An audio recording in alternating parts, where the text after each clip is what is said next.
Welcome back to the shop here at Basin Motorsports. I'm Canaan. Today we're going to do something different and never before done on the channel. We are going to make some custom seat upholstery for my 2004 Chevrolet Corvette Z06. Now, if you're a fan of Corvettes, you know that the Corvette Z06 has standard seats, nothing frills, nothing fancy, and we're going to change that. So mine are the non-mod red. They are just a solid black. There's nothing fancy about them other than perforated leather on the inserts, but we're going to fix that.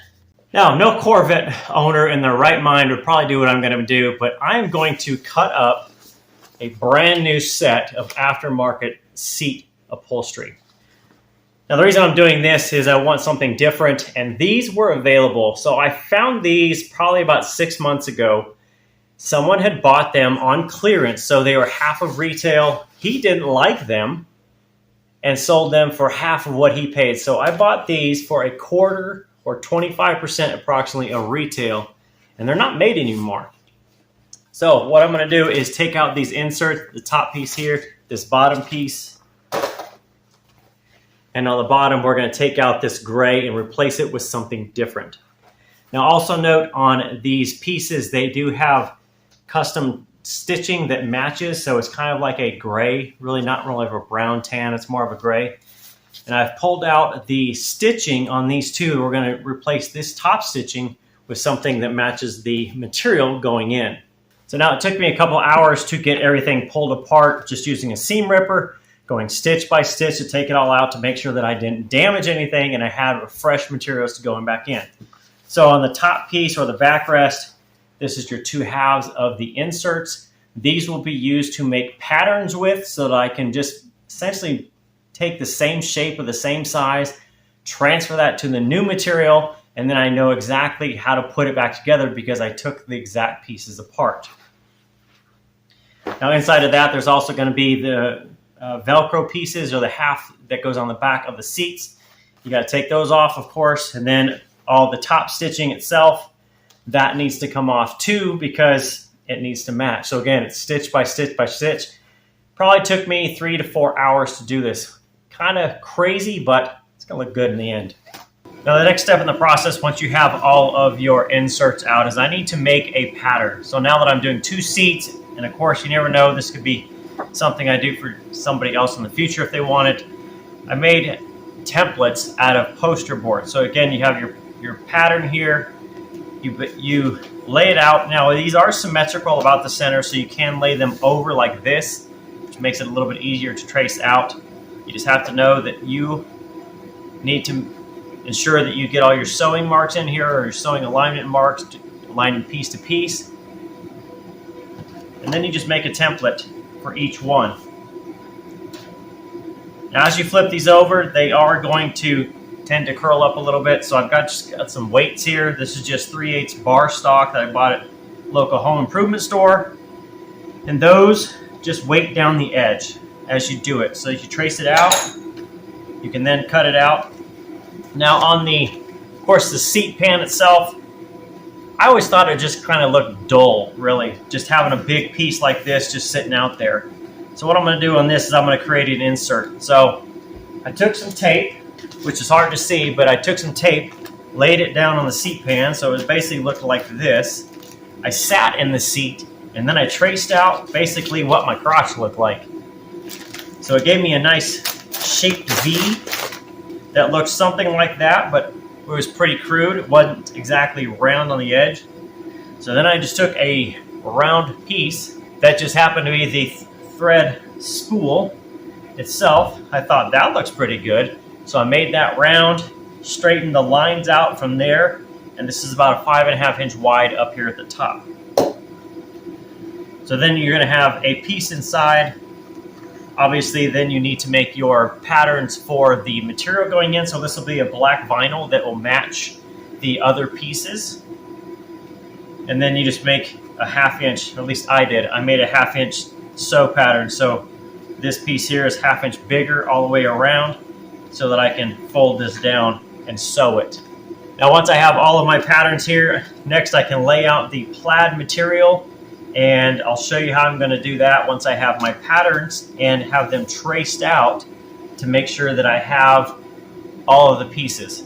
Now, one thing I'll just share with you guys that I have printed for myself is a sewing allowance coin.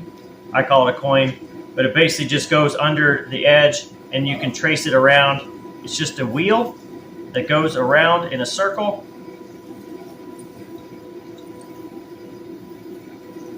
And it's appropriately sized. So now I have the two bottom pieces for the bottom seat, or where you're going to sit at, mapped out here. Made a couple adjustments, just some better symmetry left to right to make sure it sews better. But one of the things that always bothers me when you have patterns, I see this a lot on seats, and is people that don't account for the sewing allowance, and it screws up how the pattern sits. So if I show you right now, you can see in there, everything is lined up and the pattern really doesn't look broken. It's continuous across the two pieces. So one of the things I'm going to do, and I'll just show you how to do this, is figure out the pattern recognition. So you can see this is the bottom sewing edge here of the front half, and here is the matching piece of the bottom half. Now thankfully this is symmetrical up, down, and side to side, which makes it really easy to kind of match. But when I cut this out, this line will match that line. And remember, they're going to fold together face to face and give you 3/8 of an inch overlay. So when that happens, this piece is going to match this piece, and it's going to again look like a square, or 4 lines by 3 lines there. You can kind of see how it's in the center, how it's in the center. So when I match those up, and I match up this edge to that edge and fold them together, the pattern really is not going to look broken. It shouldn't look broken. It should look continuous, and we're going to keep on going. So I'm going to double check myself, and if I need to adjust it, I will, but I want it to look consistent so that everything matches. All right, now with everything sewed, here's a look at the stock seat. Now, this is the passenger side. Here's what's going on.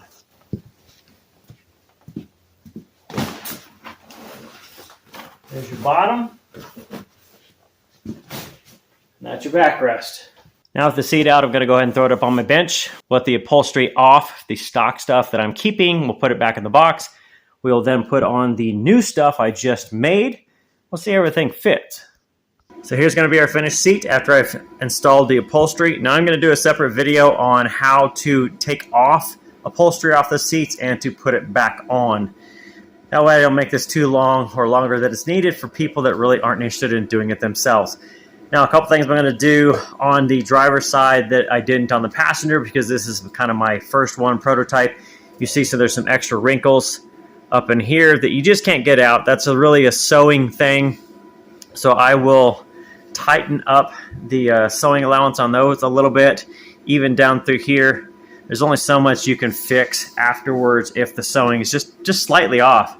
But otherwise, I'm pretty happy. You can see the alignment from panel to panel on the backrest and on the bottom cushion is about what I wanted. I'm going to make some slight adjustments there on the patterns when I cut the next material. Otherwise, I feel like it's pretty consistent, and even jumping from the backrest down to the seat cushion, I feel is pretty consistent, even with lining it up and everything else.